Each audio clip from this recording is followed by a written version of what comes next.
अरिहंत सिद्ध सूरी उपाध्याय साधु सर्व अर्थ के प्रकाशी मांगलिक उपकारी हैं। तिन्ह को स्वरूप जान रागते भई जो भक्ति काय को नवाए स्तुति को उचारी है। धन्य धन्य ते नहीं ते काज सब आज भय कर जोरी बार बार वंदना हमारी है। मंगल कल्याण सुख ऐसो हम चाहत हैं। हो मेरी ऐसी दशा जैसी तुम धारी है। हो मेरी ऐसी दशा जैसी तुम धारी है। मंगलमय मंगल करण रीत राग विज्ञान नमो ताहि जाते भये अरहंतादि महान। करि मंगल करि हो महा ग्रंथ करण को काज। जाते मिले समाज सब पावे निज पद राज। सो निज भाव सदा सुखद अपनो करो प्रकाश। जो बहुविध भव दुखनि को करी है सत्यानाश। करी है सत्यानाश। मोक्षमार्ग प्रकाशक और इसके तीसरे अधिकार की चर्चा हमारी चल रही है और समझ लीजिए तीसरा अधिकार समाप्ति की ओर है। संसार दुख और मोक्ष सुख का निरूपण इस अधिकार में किया जा रहा है और वो संसार दुख का निरूपण सर्वप्रथम तीन प्रकार से तीन अपेक्षाओं से दुख का स्वरूप बताया जा रहा है। एक कर्मों की तरफ से, फिर पर्याय की तरफ से और तीसरा है दुख का सामान्य स्वरूप। कर्मों और पर्यायों की तरफ से दुख का स्वरूप देखने के बाद में अब उनमें से ही छांटकर ये दुख का सामान्य स्वरूप ये अपनी मौलिक भाषा में यहाँ पंडित जी साहब बता रहे हैं कि वास्तव में किस तरह से जीव दुखी हैं। तो दुख का लक्षण कहा आकुलता, और वो आकुलता कब होती है? आकुलता इच्छा होने पर होती है। यानी कोई भी चीज की यदि इच्छा है तो इच्छा होने पर ही आकुलता चालू हो जाएगी। यदि इच्छा नहीं है तो आकुलता भी नहीं है, लेकिन इच्छा है तो वो इच्छा ही वास्तव में आकुलता की कारण है, दुख की कारण है। उसको यहाँ पर सिद्ध कर रहे हैं।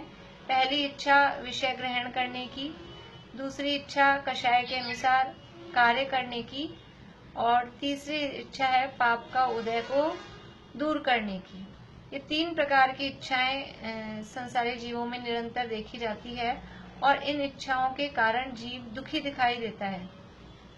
विषय ग्रहण करने की इच्छा के कारण दुखी है। ये चाहिए, ये देख लूं, ये खा लूं, ये पी लूं, ये पहन लूं, यहाँ चला जाऊं, वहां आ जाऊं, ये सब विषय ग्रहण करने की इच्छा के कारण जीव दुखी है।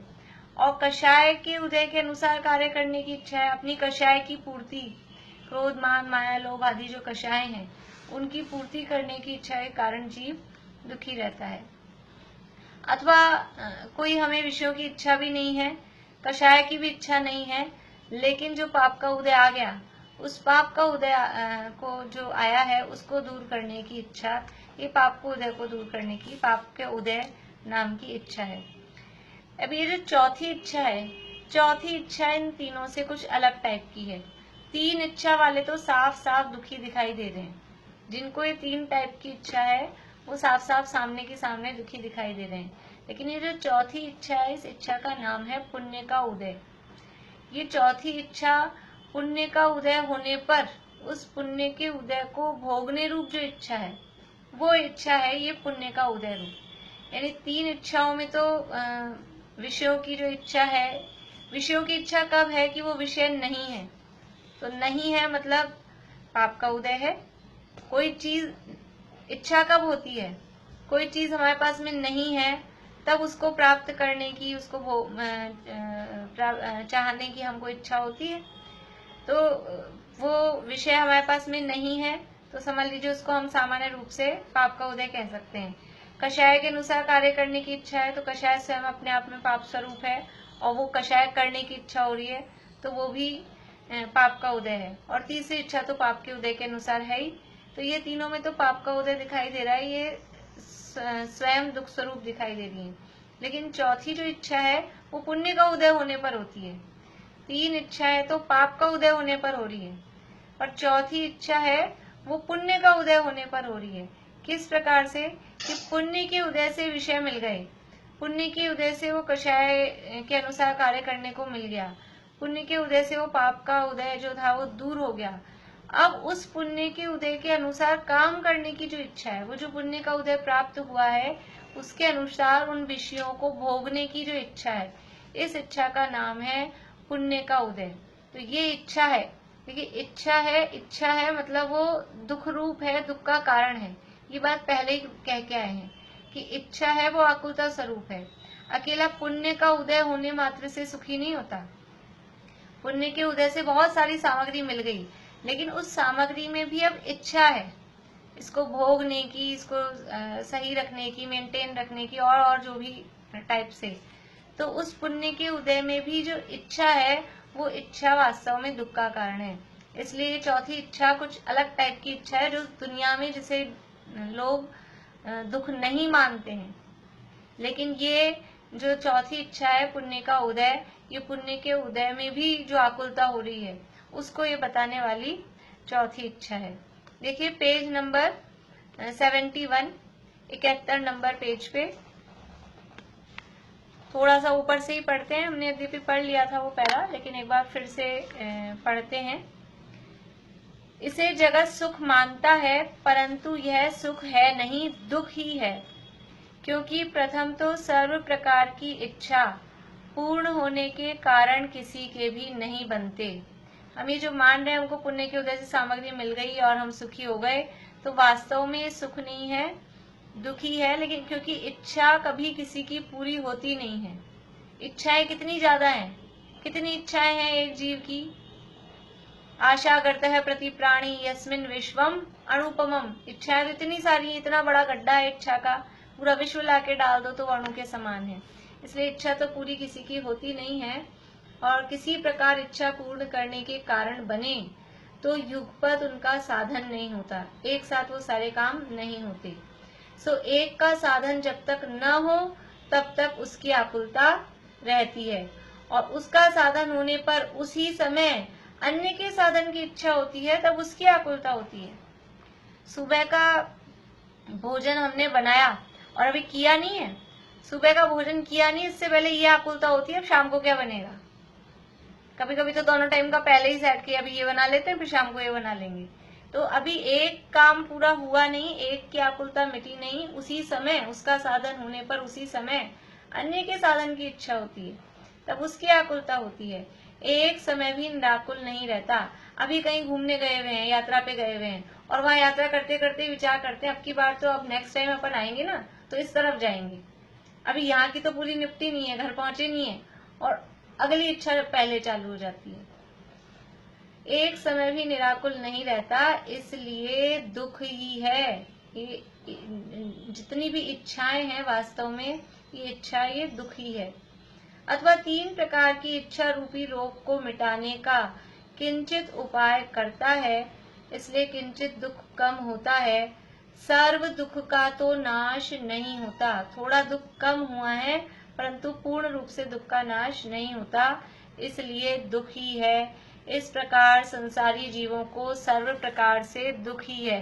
संसारी जीवों को सर्व प्रकार से, यानी जो पाप के उदय वाले दिख रहे हैं वो तो दुखी है ही है, जो पुण्य के उदय वाले दिख रहे हैं वो पुण्य के उदय वाले भी उस पुण्य के उदय को भोगने की इच्छा के कारण वो भी दुखी ही हैं।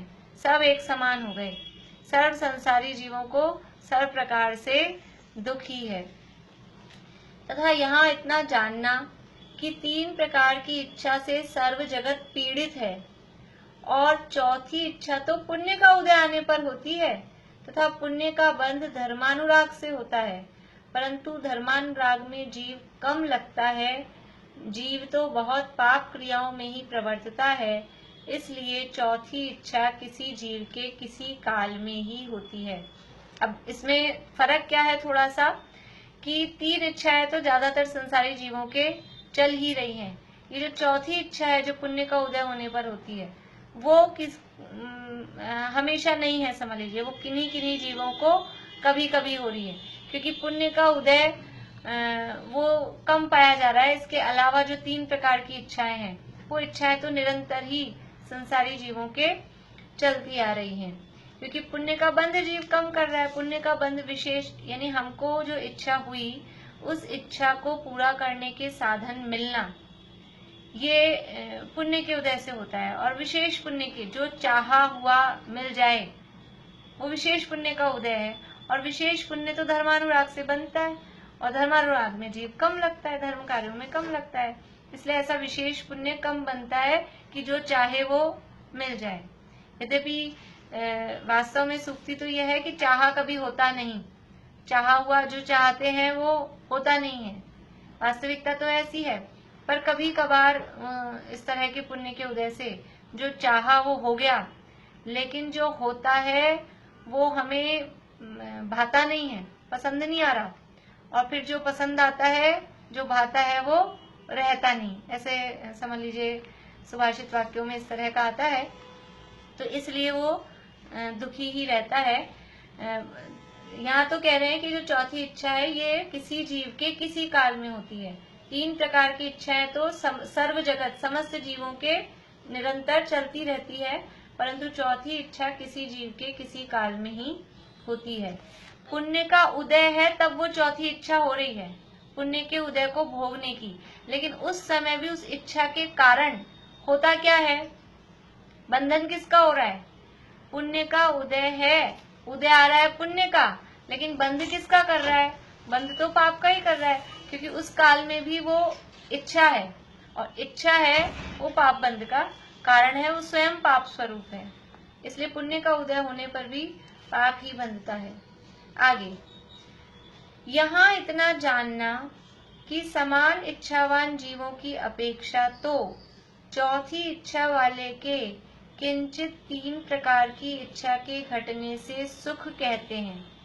यहाँ पुण्य का उदय कहा और वो जीव थोड़ा सुखी कहा जाता है। 3 इच्छा वाले तो सामने के सामने प्रत्यक्ष रूप में वो दुखी दिखाई दे रहे हैं, उनके दुख है। लेकिन जो चौथी इच्छा वाला है वो इन तीनों के कंपैरिजन में कंपेयर करें तो इन तीनों के कंपेयर में वो सुखी कहा जाता है। हम दुनिया में किसको सुखी कहते हैं, किसको दुखी कहते हैं? दादा तो बहुत उदाहरण देते थे पहले कि गुजरात में जाओ तो गुजराती लोगों में पूछो तो वो जो अच्छा धन संपत्ति वाला व्यक्ति दिखता है सुखी मानस है, ऐसे बोलते हैं वो गुजराती लोग, ये सुखी हैं, ये सुखी हैं। तो किससे सुख की नाप कर रहे हैं कि बाहर में अच्छा घर है, बंगला है, थोड़ा रुपया पैसा है, नौकर चाकर है, गाड़ी घोड़ा है, तो वो आदमी दिखता है सुखी। तो जिनके पास में ये बाहरी सामग्री कम है दुनिया में वो दुखी समझे जाते हैं, जिनको कषायों की इच्छा है, विषयों की इच्छा है।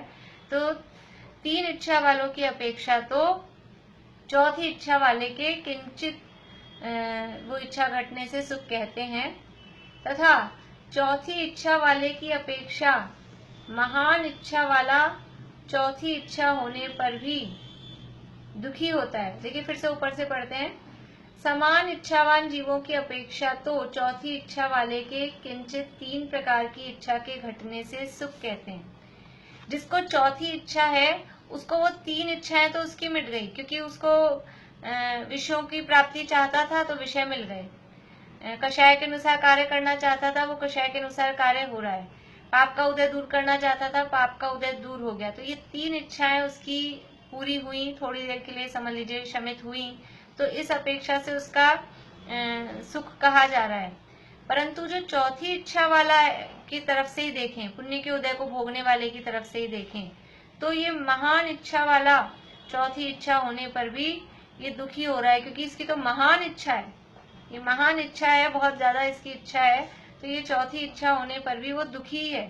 3 इच्छाओं की पूर्ति के उसको साधन मिल गए, फिर भी उसकी इच्छाएं खत्म नहीं हुई, इसके कारण वो दुखी ही है। पुण्य का उदय दिखाई देने पर भी दुखी ही है।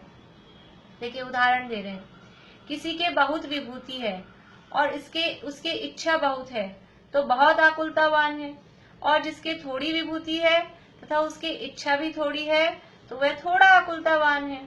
एक दिन किसी प्रकरण में मैंने आपको उदाहरण दिया था, एक लुब्धक का कहानी सुनाई थी कि उसने वो अलग अलग पेयर्स बना रखे थे, जोड़ियां बना रखी थी जानवरों की, और बहुत, जैसे आज बारिश आ रही है, ऐसी भयंकर बारिश में वो लकड़ी का गट्ठर सिर पे उठाए और जा रहा था। तो ऊपर से राजा ने देखा, ध्यान आ गया आप लोगों को? तो राजा रानी ने देखा, रानी ने कहा इतना दुखी आदमी, इतनी बुरी स्थिति हो रही है, बारिश की इतनी भयंकर हो रही है, लकड़ी का गट्ठर उठा के जा रहा है, अब उसके पास क्या कमी थी? राजा उसके घर गया, देखा तो आलिशान, राजा से भी बढ़िया उसका सारी संपदा, राजा के समान, फिर क्या कमी थी? बाहर में संपदा बहुत है, विभूति बहुत है, परंतु इच्छा बहुत है कि एक और वो सोने का बैल बन जाए, इसकी जोड़ी बन जाए तो मैं सुखी हो जाऊं। जैसे एक पुराने पहले के प्रवचनों में एक उदाहरण और चलता था, 99 का चक्कर। 99 का चक्कर कि कोई व्यक्ति, 2 व्यक्ति अगल बगल में मकान में रहते थे, तो एक जो था पास वाला वो अच्छा सुखी संतोषी सा दिखता था, तो उसके बगल वाले को वो समझ में नहीं, उसका सुख चैन उसको अच्छा नहीं लगा, उसको ये लगता था कि ये कैसे न कैसे दुखी हो जाए। तो उसने किसी से उपाय पूछा, तो किसी ने उसको उपाय बताया कि इसके घर पे एक रुपयों की थैली डाल दो, 99 रुपए। तो 99 रुपए की थैली उसने उसके घर में डाल दी, तो 99 रुपए की थैली डाल दी, अब उसको मिल गए 99 रुपए, तो उसको क्या इच्छा हो गई, ये 99 है, अगर 100 होते तो कितना अच्छा होता, एक और होता। तो वो उस 99 को 100 बनाने के चक्कर में, अभी तक सुख शांति से आराम से रह रहा था, जितना जो कुछ था उसके पास में संतोष था, लेकिन अभी 99 आ गए तो इसको एक और चाहिए, उसकी आकुलता में। पुराने जमाने का उदाहरण है, आजकल तो 100 रुपए से 99 रुपए से कुछ होता नहीं है, तो वो 1 रुपया कमाने की चक्कर में अब उसके समझ लीजिए आकुलता वो चालू हो गई। तो ऐसे इसको बोलते हैं 99 का चक्कर। ऐसे ही हम भी, बस ये काम हो जाए, बस ये काम हो जाए, बस 1 रुपया और मिल जाए, बस 1 रुपया और मिल जाए, तो हम भी ऐसे ही 99 के चक्कर में, ये काम पूरा हो जाए तो सुखी हो जाएंगे, ये इच्छा पूरी हो जाए तो सुखी हो जाएंगे, ये इच्छा पूरी हो जाए तो सुखी हो जाएंगे, और इच्छा कभी पूरी होती नहीं है। वो 99 कभी पूरे नहीं होते, वो 99 बराबर बने ही रहते हैं, फिर दूसरे दिन दूसरे 99 आ जाते हैं, फिर तीसरे दिन तीसरे 99 आ जाते हैं, तो इच्छा इस तरह से पूरी होती नहीं है। तो किसी के बहुत विभूति है और उसकी इच्छा बहुत है तो बहुत आकुलतावान है, और जिसके थोड़ी विभूति है तथा उसके इच्छा भी थोड़ी है तो वह थोड़ा आकुलतावान है। जिसके जितनी, समझ लीजिए बहुत उदाहरण इसमें है, सर सेठ हुक्मचंद जी की बात आती है कि इतने बड़े सेठ, इतने प्रसिद्ध सेठ, खूब 7-7 फैक्ट्रियां, उसके बाद भी 8वीं फैक्ट्री और खोलना चाहते हैं। तो अब विभूति बहुत है लेकिन इच्छा की कमी नहीं है, इच्छा भी बहुत है, तो वो फैक्ट्री खोलने की आकुलता।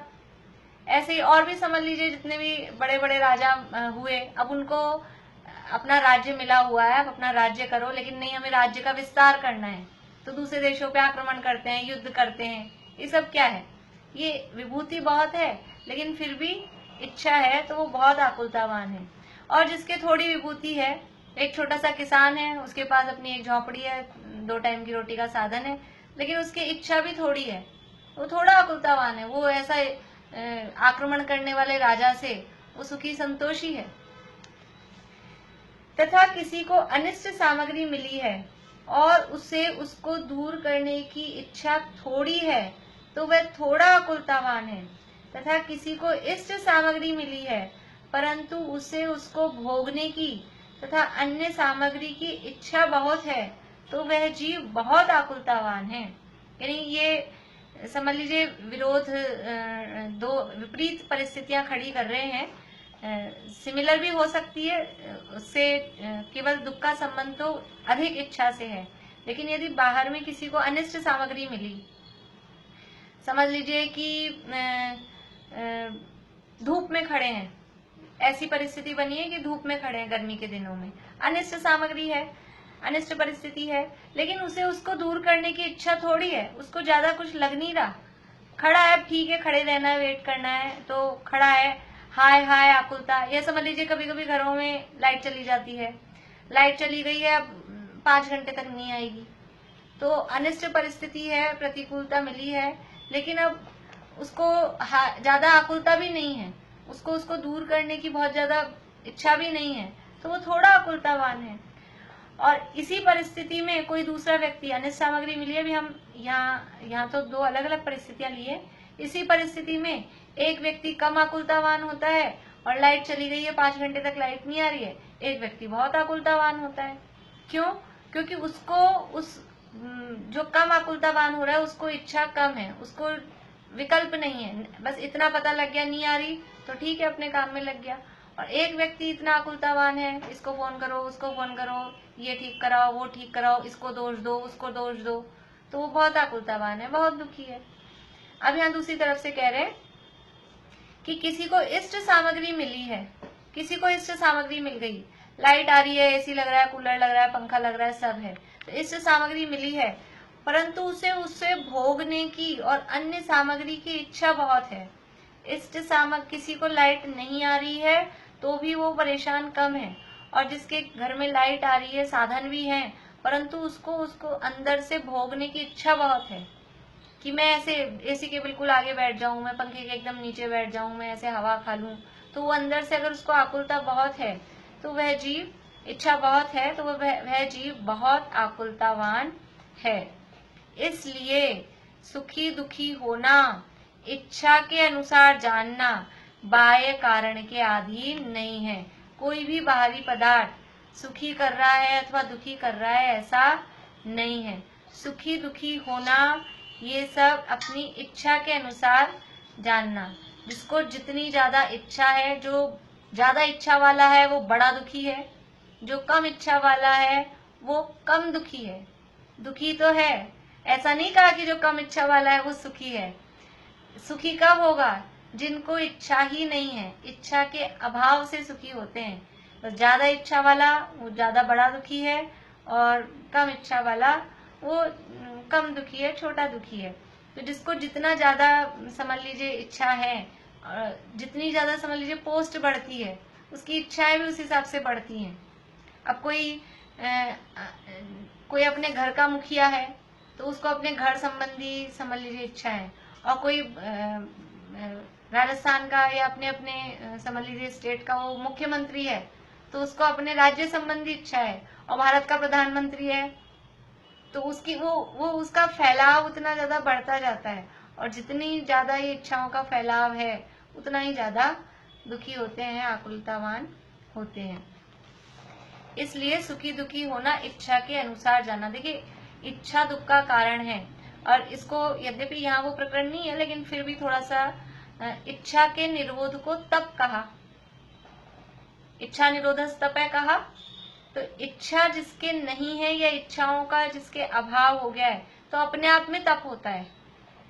जिसको इच्छा ही नहीं है, जैसे यहाँ का ना कि कम इच्छा वाला, तो जिसको अंदर से इच्छा नहीं है वो अपने आप में ही सहजता में, सहज रूप में उसके ये तप होता है। और जितनी ज्यादा इच्छाएं हैं उतनी ज्यादा आकुलता है, उतना ज्यादा दुखी है। इच्छावान जीव के तप नहीं होता, क्योंकि तप है वो इच्छाओं का निरोध होने से होता है।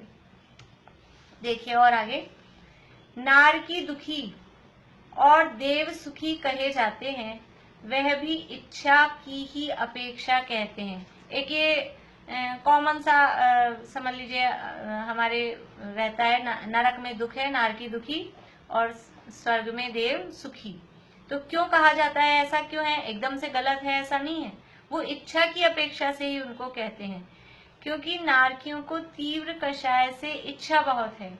नारकियों के तीव्र कषाय है, समस्त कषायों का समझ लीजिए क्रोध मान, ये जो द्वेष रूप कषाय है इनका तीव्र उदय है, तो तीव्र कषाय से इच्छा बहुत है।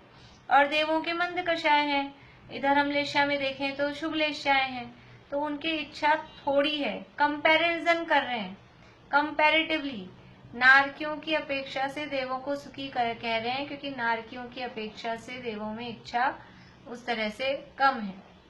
तथा मनुष्य तिरंचों को भी सुखी दुखी इच्छा ही की अपेक्षा जानना। मनुष्यों में तिरंचों में भी, अभी तिरंचों में भी समझ लीजिए गाय है, अब किसी ने रोटी डाली तो एक तो दौड़ के आती है, झपटती है एकदम से, और एक आराम से ठीक है धीरे धीरे चल के आएगी, ले ली, वरना दूसरी झपट गई तो कोई बात नहीं। तो अगर उसको इच्छा कम है तो मंद कषाय के कारण वो कंपैरेटिवली कम दुखी है, और जिसको इच्छा ज्यादा है वो दुखी रहता है, परेशान रहता है। इसी तरह से मनुष्यों का है, ये सारे उदाहरण तो हमने मनुष्यों के देखे ही हैं। तीव्र कषाय से जिसके इच्छा बहुत है उसे दुखी कहते हैं। मंद कषाय से जिसके इच्छा थोड़ी है उसे सुखी कहते हैं। परमार्थ से दुख ही बहुत या थोड़ा है, सुख नहीं है। 105 डिग्री बुखार है, वो समझ लीजिए बहुत तीव्र इच्छा वाला चीज, और 100 डिग्री बुखार हो गया तो वो मंद इच्छा हो गई। लेकिन बुखार तो है, 105 है तो भी बुखार है, और 100 है तो भी बुखार है, लेकिन 105 से उतर के 100 आ जाए तो कहते हैं आज तो आराम है। तो वो तीव्र कषाय वाले की अपेक्षा से मंद कषाय वाले को सुखी कहते हैं। 105 डिग्री बुखार की अपेक्षा से 100 डिग्री वाले को ठीक, अच्छा, बढ़िया है कहते हैं। लेकिन परमार्थ से वास्तव में क्या है, वास्तव में वो 100 डिग्री भी बुखार ही है। वैसे ही वो मंद कषाय से वो जो कम इच्छा है, इच्छा की जो कमी है, वो परमार्थ से दुखी है, सुख नहीं है। देखो उसमें सुख क्या है कि वो जितनी इच्छा कम हुई है ना, जितनी इच्छा है उतना तो दुख है, लेकिन जितनी इच्छा की मंदता कहें अथवा अभाव कहें अथवा कमी कहें, उतना वो सुख है। जैसे मोक्ष मार्ग में कहते हैं जितने अंशों में राग है उतने अंशों में दुख है, और जितने अंशों में सम्यक्त्व है उतने अंशों में सुखी है। ये पुरुषार्थ सिद्धि उपाय शास्त्र में लास्ट में ये श्लोक दिए हैं अमृतचंद्राचार्य ने, 222-23 करीब इतने नंबर के वो श्लोक हैं कि जितने अंशों में राग है उतने अंशों में बंध है, वहां बंध कहा तो उतने अंशों में बंध है मतलब दुखी है, और जितने अंशों में सम्यक्त्व है, जितने अंशों में ज्ञान है, जितने अंशों में चारित्र है, उतने अंशों में बंधनम नास्ति, वहां बंधन नहीं है। ऐसे ही यहाँ जितनी इच्छा है, जितनी अभी सामने प्रकट है उतना तो दुख है, और जितनी इच्छा नहीं है उतना उस हिसाब से उसको सुखी कहते हैं, कहा जाता है। तो इच्छाओं से ही, इच्छाओं के होने से दुखी और इच्छाओं के नहीं होने से सुखी, ऐसा वास्तव में ऐसा ही है, परमार्थ से ऐसा है। अब ऊपर तो कहा था देवों को सुखी कह रहे हैं, लेकिन अब वास्तविकता बता रहे हैं। देवादिकों को भी सुखी मानते हैं, वह भ्रम ही है। देवों को जो सुखी माना जा रहा है वो भ्रम है। उनके चौथी इच्छा की मुख्यता है, इसलिए आकुलित हैं। देखिए मनुष्य तिरंच और नारकियों में तो 3 इच्छाओं की मुख्यता है, मुख्यता। मनुष्यों में तिरंचों में चौथी इच्छा भी है, नारकों में भी समझ लीजिए चौथी इच्छा भी है, लेकिन वो बहुत कम है। मुख्यता ज्यादा क्या है, वो 3 इच्छाओं की मुख्यता है। और देवों में 3 इच्छाओं की तो जो समझ लीजिए जैसा है, लेकिन वो चौथी इच्छा की वहां प्रधानता है, क्योंकि पुण्य का उदय है, विषयों की सामग्री सारी है। इच्छा तो उनको भी है विषय ग्रहण करने की, कषाय के अनुसार कार्य करने की, लेकिन वो इच्छा होती है उससे पहले ही वहां सारे साधन समझ लीजिए सामने पहले ही होते ही हैं, इसलिए वहां चौथी इच्छा की मुख्यता है। और चौथी इच्छा वाले को सुखी कहते हैं दुनिया में। इन 3 की अपेक्षा से चौथी इच्छा वाले को सुखी कहते हैं, और देवों में चौथी इच्छा की प्रधानता है, इसलिए देवों को सुखी कहा जाता है, परंतु वास्तव में सुखी नहीं है। देवों को सुखी मानना बाहरी सामग्री आदि की तरफ से ये भ्रम है, वास्तविकता नहीं है। देखिए इसमें भी एक्चुअल में क्या है, वास्तविकता हम देखें तो चाहे देव हो चाहे नारकी हो, बाहर नारक कृत दुख भोगे और अंतर सुख रस घटा घटी और रमत अनेक सुरनी संग 35 परिणति ते नित नित हटा हटी। चाहे नरक में हो चाहे देव में हो, सम्यक दर्शन सहित है, आत्मा के श्रद्धान ज्ञान सहित है तो वो नरक में भी सुखी है, और सम्यक दर्शन से रहित है तो वो देव में भी हो तो भी दुखी है। क्योंकि सम्यक दर्शन होने पर समझ लीजिए अनंतानुबंधी जन्य जितनी इच्छा है, अनंतानुबंधी जन्य इच्छा का, अकेला हम अनंतानुबंधी कषाय बोलते हैं तो क्रोध मान माया लोभ, तो यहाँ समझ लीजिए कषाय भाव के अनुसार कार्य करने की जो 2 नंबर की इच्छा है, तो अनंतानुबंधी जन्य क्रोध मान माया लोभ के उदय के अनुसार कार्य करने की इच्छा है उनके नहीं रही, और अनंतानुबंधी जन्य ही वो विषय भोगों की भी इच्छा, अनंतानुबंधी कषाय जन्य जो विषय ग्रहण की इच्छा होती थी वैसी इच्छा वहां नहीं होती है। और सबसे ज्यादा जो दुख के कारण है समझ लीजिए कषायों में, वो अनंतानुबंधी का ही तीव्र है। तो अनंतानुबंधी का अभाव हुआ तो वो नारकी वहां नरक में भी उस इच्छा के अभाव के कारण सुखी है, और अगर देव भी और सम्यक दृष्टि है तो वो देव भी वहां पर सुखी है। इसलिए वास्तव में इच्छा ही वास्तव में दुख का कारण है और इच्छा का अभाव ही सुख का कारण है। इस प्रकार जो इच्छा होती है वह मिथ्यात्व, अज्ञान और असंयम से होती है। देखिए यहाँ जो इच्छा शब्द यूज ले रहे हैं वो मिथ्यात्व के साथ वाली इच्छा, अप्रत्यक्षानावरण प्रत्यक्षानावरण, और आप ऐसा सोच सकते हैं कि अनंतानुबंधी जन्य इच्छा और अप्रत्यक्षान प्रत्यक्षान संतुलन वाली भी तो इच्छा है, तो उससे भी दुख होगा। लेकिन वास्तव में यहाँ जो ये इच्छा जिसे कहा जा रहा है वो अनंतानुबंधी मिथ्यात्व और अनंतानुबंधी जन्य जो इच्छा है उसी को यहाँ इच्छा रूप में कहा जा रहा है। उसके बाद में आगे इच्छा है, लेकिन उस इच्छा को इच्छा ही नहीं गिनते, क्योंकि जहाँ ये अनंतानुबंधी ही मुख्य है, मिथ्यात्व और अनंतानुबंधी ही मुख्य है, इनका अभाव होने पर वो उतनी तीव्र कषाय रूप यानी तीव्र इच्छा रूप वहां बात नहीं होती है। इस प्रकार जो इच्छा होती है वह मिथ्यात्व, अज्ञान और असंयम से होती है, तथा इच्छा है सो आकुलता में है, और आकुलता है वह दुख है। वो ऊपर जो बात कही थी जहां से चालू किया था, दुख का लक्षण आकुलता है और आकुलता इच्छा होने पर होती है, वही बात यहाँ कह रहे हैं। इच्छा है वो आकुलतामय है और आकुलता है वो दुख है। अब पहले एक स्टेटमेंट ऊपर दिया था, अब उस चीज को यहाँ सिद्ध कर रहे हैं कि इस प्रकार वो इच्छा ही आकुलता रूप है और आकुलता वो वास्तव में दुख है। इस प्रकार सर्व संसारी जीव नाना दुखों से पीड़ित ही हो रहे हैं। देखिए मिथ्यात्व, अज्ञान और असंयम ऊपर कहा ना इच्छा होती है। मिथ्यात्व का मतलब मिथ्या दर्शन, अज्ञान का मतलब ज्ञान की विपरीतता, मिथ्या ज्ञान, और असंयम का मतलब है मिथ्याचारित्र।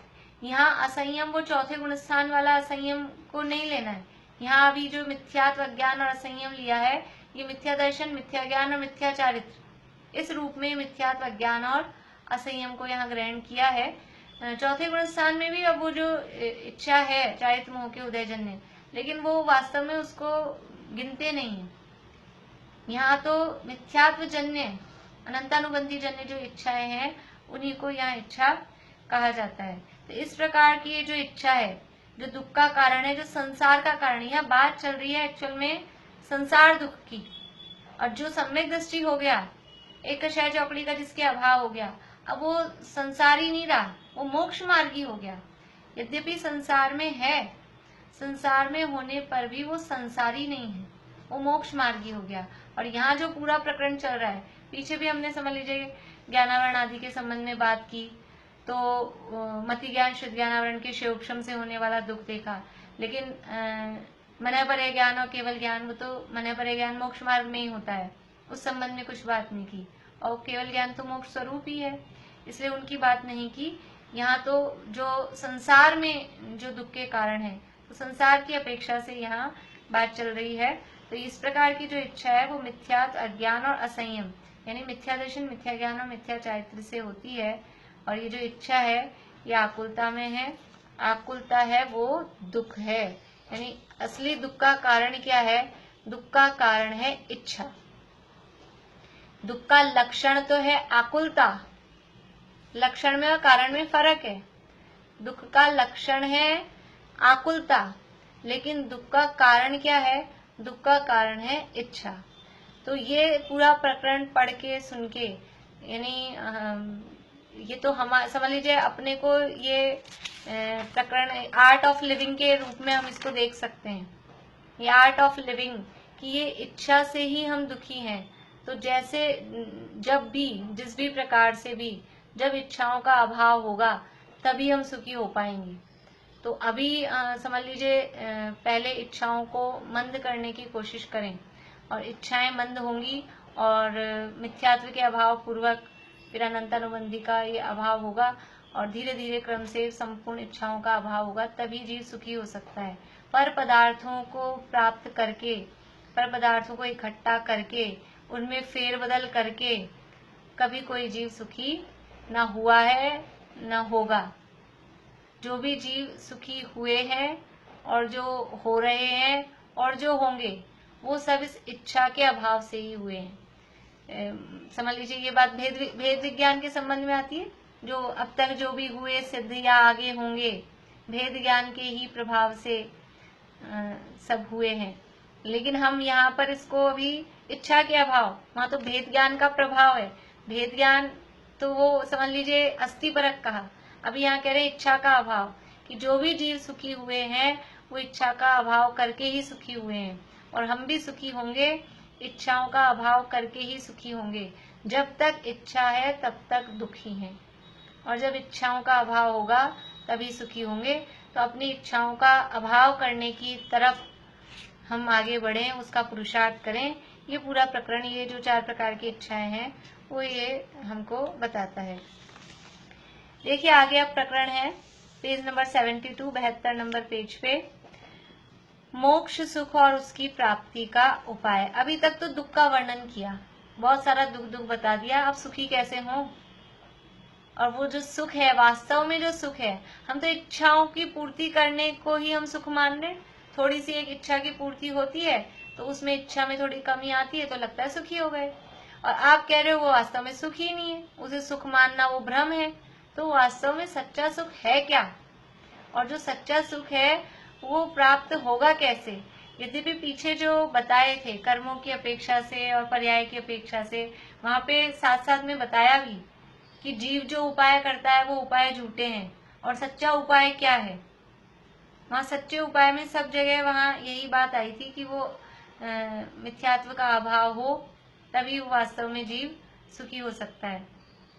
तो अब यहाँ समझ लीजिए वहां तो थोड़ी थोड़ी में बात आई, अब यहाँ असली सुख बता रहे हैं कि अब तक तुम जिसे सुख मान रहे हो वास्तव में सुखी नहीं है। समझ लीजिए कोई अपन किसी चीज को रसगुल्ला समझ के खा रहे हैं, हम ऐसे ही कोई भी समझ लीजिए ऐसे छेना है और वो फीका फीका छेना ही हम खा रहे हैं, और हम समझ रहे हैं ये रसगुल्ला होता है, इसी को खा रहे हैं। तो वो बता रहे कि तुम ये जो खा रहे हो ना ये वास्तव में मिठाई है ही नहीं।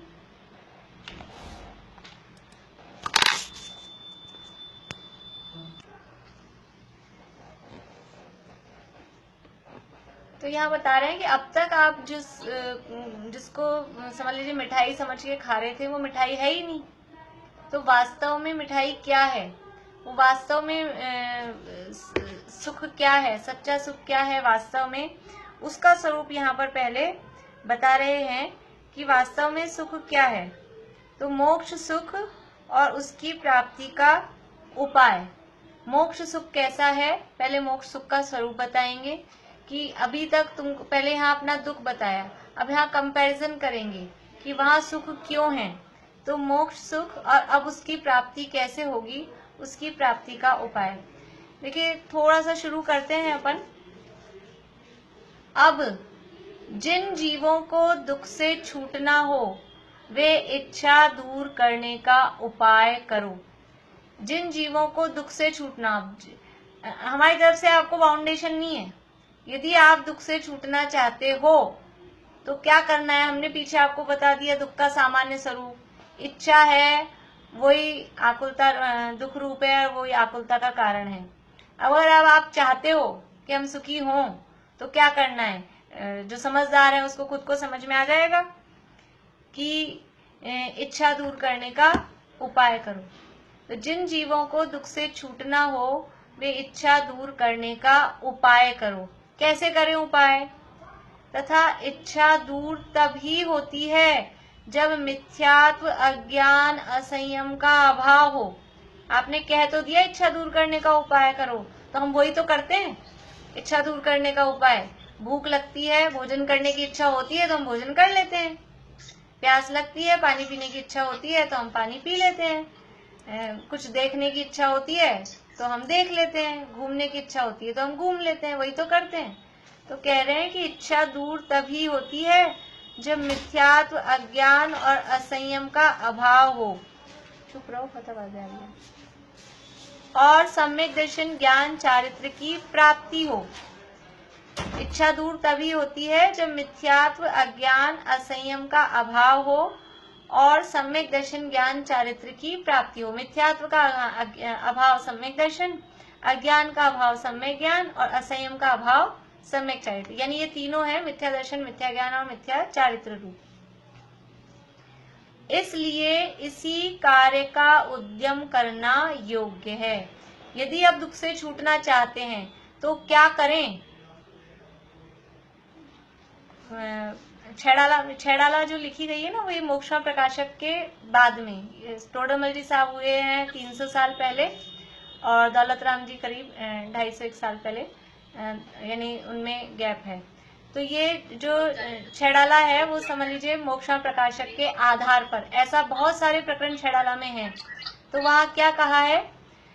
ताते शिवमग लाग्यो चाहिए, आत्म को हित है सुख, सो सुख आकुलता बिन कहिए।